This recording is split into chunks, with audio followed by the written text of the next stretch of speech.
Sosok Meita Irianti influencer parenting tapi justru diduga siksa anak di usaha daycare miliknya. Meita Irianti alias MI influencer parenting yang sering membagikan konten seputar anak kini justru terseret kasus penyiksaan anak. Ia diduga melakukan kekerasan terhadap anak yang dititipkan di usahanya. Diketahui Meita memang memiliki daycare atau rumah penitipan di Depok, Jawa Barat. Daycare milik Meita menjadi viral setelah beredar video yang memperlihatkan aksi penganiayaan diduga dilakukan MI kepada seorang balita dan bayi di daycare miliknya. Dugaan penganiayaan yang dilakukan MI ini pun membuat banyak orang tua merasa geram.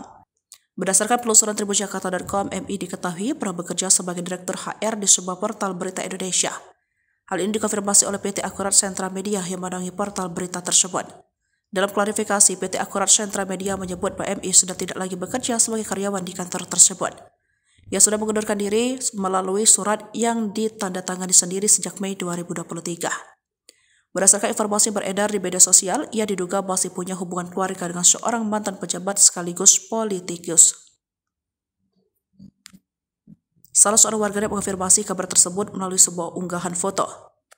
Dapat info saudara ipar, Tata Irianti alias Meita Irianti ini adalah politisi Partai PAN.